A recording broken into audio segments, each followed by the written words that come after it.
तो आज का जो हमारा शेयर रहने वाला है वो है मैनकाइंड फार्मा लिमिटेड। शेयर 4% फिसल गया, 4% तक फिसल चुका है अपने ऊपरी लेवल से। ठीक है, आज सिंगल डे पे, और जो मार्केट में ओपनिंग हुआ तो ठीक ठाक ग्रीन ही था, उसके बाद जो फिसला है शेयर, माय गुडनेस, और एक ही लेवल्स में अटकते हुए देखने को मिला। एंड ये काफ़ी टाइम से 2000 के लेवल्स पे अटका हुआ है शेयर, अगर हम देखें तो। बट यहाँ पे अगर 5 दिन की बात कर ले तो देखो, यहाँ पे बहुत बढ़िया मूवमेंट आया था शेयर में। ठीक है, 3 फरवरी को। हालांकि पूरा मार्केट में मूवमेंट था, तो आउट से कि चलो ठीक है। बट यहाँ पे अगर शेयर को देखोगे तो 2000 के आसपास देखे, और एक महीने की बात कर ले तो ये देखो पूरा महीना यही चल रहा है। 6 मंथ्स की बात कर ले तो पूरा पूरा टाइम वहीं पे है। 2400 से जो गिरावट आई, एक लेवल्स पे अटकते हुए देखने को मिल रहा है। एंड यहाँ पे हमें कोई भी रिवर्सल के आसार तो बिल्कुल नहीं लग रहे हैं। अब आ गए हैं कंपनी के रिजल्ट्स। ठीक है, एंड रिजल्ट्स के कल कल आ गए थे results. And I didn't get time to make it, because काफ़ी ज़्यादा रिजल्ट्स वगैरह आ रहे हैं। तो ऑब्वियसली मेरे को वहाँ पे भी मैंने वीडियोस अपलोड किए हैं, तो जाके चेकआउट कर लेना। बट रिजल्ट्स के बाद क्या हुआ इस कंपनी में, कितना बड़ा गिरावट देखने को मिला। क्या रिजल्ट्स इतने खराब है? एंड रिजल्ट्स अगर खराब है तो हमें आगे के लिए उसको कैसे टैकल करना है, वो भी इस वीडियो में आपको मैं पता चल जाएगा आपको। ठीक है, you just have to have patience for 5 minutes. आप 5 मिनट्स तो इस वीडियो को, आपको सारी चीज़ें कंप्लीटली आपको अंडरस्टैंड हो जाएगी। ठीक है, समझ गए बात को। Let's directly dive into companies results. Okay, तो यहाँ पे सारे फिगर्स करोड़ में होंगे। एंड अगर हम देखें इसके जो सेल्स है वो 3199 करोड़ से 3567 करोड़ का होते हुए देखने को मिल रहा है। तो क्या सेल्स में गिरावट है? Not at all. Quarterly basis पे यस गिरा है 3697 से 3597 करोड़ का। तो यहाँ पे थोड़ा ड्रॉप है quarterly basis, but yearly basis पे यस बढ़िया जंप है। ठीक है, ऑपरेटिंग मार्जिन की बात कर ले तो देखो 26% से 26% ही है। तो यहाँ पे मार्जिन ऐसा नहीं है कि श्रिंक कर गया है काफ़ी ज़्यादा। ठीक है, सेम ही है लगभग। ऑन एन ऑपरेटिंग प्रॉफिट की बात करें तो 816 करोड़ से 919 करोड़ का आते हुए देखने को मिल रहा है। यहाँ पे भी बढ़िया जंप है।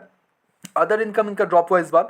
पहले जो 87 करोड़ था, बट नाउ इट्स नेगेटिव। ठीक है, डिप्रेशन 187 करोड़ से 223 करोड़ का देखने को मिल रहा है, जिसके कारण जो प्रॉफिट बिफोर टैक्स है कम है 495 करोड़ से 509 करोड़ का देखने को मिल रहा है। तो यहाँ पे उतना बड़ा जंप एक्सपेक्टेड के हिसाब से नहीं आया। ठीक है, टैक्स देना पड़ा 19%। अब देखो 22% का पिछले ईयर था, बट ऑन क्वार्टरली बेसिस पे देखे तो 17% 19% हो गया।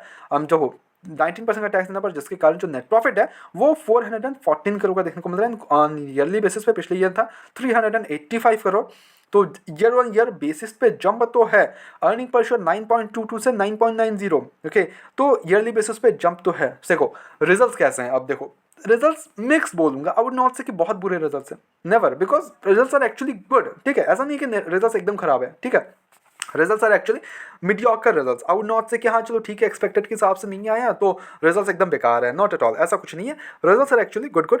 ठीक है, 400 करोड़ के आसपास का इनका नेट प्रॉफिट है, तो आउट से कि चलो ठीक है, it's good, they can do better. Okay, ऐसा कुछ नहीं है कि नहीं कर सकते, बट यस थोड़ा सा हमें थोड़ा वेट करना पड़ सकता है, पेशेंस रखना पड़ सकता है यहाँ पे। ओके, अब आते हैं इस पे मार्केट कैप वगैरह, थोड़ा फंडामेंटल्स वाले देख लेते हैं। तो देखो मार्केट कैप 86,000 करोड़ के आसपास के। एंड मैं लास्ट में ये भी बताऊंगा कि इसमें मेरा सजेशन क्या रहने वाला है, मेरा ओपिनियन क्या है इस शेयर में। Okay, I would tell you that. Okay, तो यहाँ पे मार्केट कैप 86,000 करोड़ के आसपास का, स्टॉक का P46 करोड़, तो ओवर वैल्यूएशन हमें देखने को मिल जाता है। ROE बोलूंगा तो देखो मीडियोकर है। आई वुड नॉट से extraordinary, but it's not that कि लाइक बहुत ही खराब है, ऐसा भी नहीं है। ऑल टाइम हाई देखे तो 2700 के आसपास है। एंड काफी बढ़िया रिटर्न्स बना के दिया ऑन 5 ईयर्स टाइम फ्रेम। ठीक है, ऐसा नहीं कि 5 ईयर्स में कुछ शेयर भागा ही नहीं है, तो 5 ईयर्स के टाइम फ्रेम पे एक गुड रिटर्न है। तो आउट से कि देखो वोल्टेज थोड़ा सा देखने को मिल सकता है हमें, इसमें कोई डाउट नहीं है। डेप्थ की बात करें तो वो 0.55 के आसपास है, तो इट्स फाइन, उतना ज़्यादा डेप्थ में नहीं है। ओके, अब यहाँ पे जो इनका ऑपरेटिंग मार्जिन है वो 24% का, प्रॉफिट गुड हमें थोड़ा नेगेटिव देखने को मिल रहा है। पीज रेशियो 5.63 के आंसर, तो ओवर वैल्यूएशन हमें देखने को मिल जाता है। पेट्रोल स्कोर अभी भी 4 के अराउंड है। इन्वेस्टर्स की बात कर ले तो देखो 72% की जो होल्डिंग है वो प्रमोटर्स के पास है। यहाँ पे जो FIS ने माल बेचा है जो कि 12% से 11% हो गया है, तो खरीदा किसने है? तो खरीदा है यहाँ पे DIS ने, 13% की होल्डिंग है। भाई सोचो, अब यहाँ DIS खरीद रहे हैं, पब्लिक नहीं खरीद रही है। हालांकि पब्लिक के पास तो स्लाइड्स बहुत ही कम शेयर्स है, लाइक पब्लिक के पास 2% की होल्डिंग है। मेजोरिटी जो स्टेक है वो अभी भी प्रमोटर्स के पास है भाई। तो जो एक्सपोजर है between the promoters FIS and DIS वो काफ़ी शानदार है। ओके, यहाँ पे पब्लिक के पास उतना ज़्यादा शेयर्स नहीं है, समझो बात को। ओके, तो मेरा क्या ओपिनियन है इसमें? तो मेरा ओपिनियन ये है कि इसमें मैं बाय ऑन डिप करना ज़्यादा पसंद करूंगा ऐसे काइंड ऑफ शेयर्स में। ठीक है, यस रिजल्ट्स हमें अच्छे देखने को मिले, ऐसा नहीं कि रिजल्ट्स एकदम ही पुअर थे, नॉट एट ऑल, ऐसा नहीं कोई नेगेटिविटी ज़्यादा देखने को नहीं मिल रहा है। अच्छे रिजल्ट्स मैं बोलूँगा देखो नहीं थे, मीडियोकर थे। ऐसा नहीं कि एक्सपेक्टेड के हिसाब से नहीं आए तो रिजल्ट्स खराब है, ऐसा भी नहीं है, मीडियोकर रिजल्ट्स थे। ठीक है, हाँ ये लॉन्ग टर्म परस्पेक्टिव से शेयर बढ़ गया है, कोई इशूज़ नहीं है। एंड इसको जो ऑब्वियसली अगर आप ट्राई करते हो तो टैबलेट्स वगैरह मैनकाइंड फार्मा के आपने भी ट्राई किए हैं, हमने भी यूज़ करते हैं।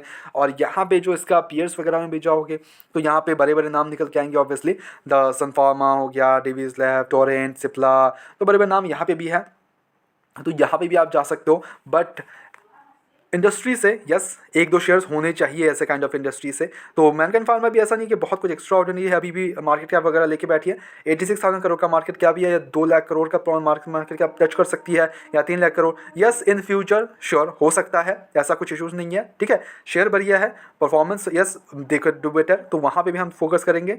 एंड अगर आपको इसमें ऑलरेडी इन्वेस्टेड हो तो क्या करना है, तो वीकनेस के हिसाब से आई वुड से कि देखो अगर आपने ऑलरेडी इन्वेस्ट करके रखा है तो वेट एंड वॉच करो, ठीक है। अगर 2000 के नीचे फिसलता है तो वहाँ पे आप एंट्री फिर से अपना ले सकते हो कि हाँ चलो एवरेज आउट कर लेते हैं 2000 के नीचे अगर फिसलता है। एंड 1800 के अराउंड 1850 के अराउंड यहाँ पे आप अपना पहला एवरेज आउट कर लेना, ताकि आपको जो एवरेज प्राइस है वो डाउन आ जाए, ठीक है। और यहाँ पे जो लॉन्ग टर्म पर्सपेक्टिव है वो पर्सपेक्टिव लॉन्ग टर्म का रखो, शॉर्ट टर्म में क्या नहीं बनने वाले पैसे, ठीक है। आपको यहाँ पे लॉन्ग टर्म पर्सपेक्टिव रखना पड़ेगा, ओके। तो लॉन्ग टर्म पर्सपेक्टिव रखो, पैसे बना के देगा बढ़िया सा, ठीक है। ओवर वैल्यूड हमें देखने को मिल रहा है, तो उसको भी करेक्ट करने के लिए जो थोड़ा सा और भी नीचे आ सकता है।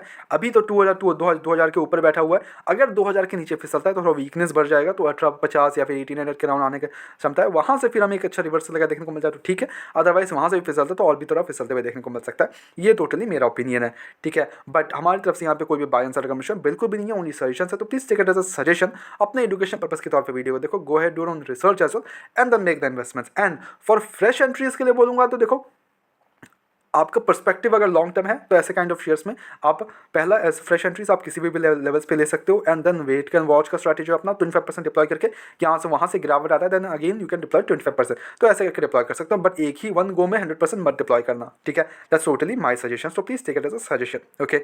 ऐसे रेगुलर अपडेट्स के चैनल को सब्सक्राइब करो, वीडियो को लाइक करो, मिलते हैं नेक्स्ट वीडियोस में।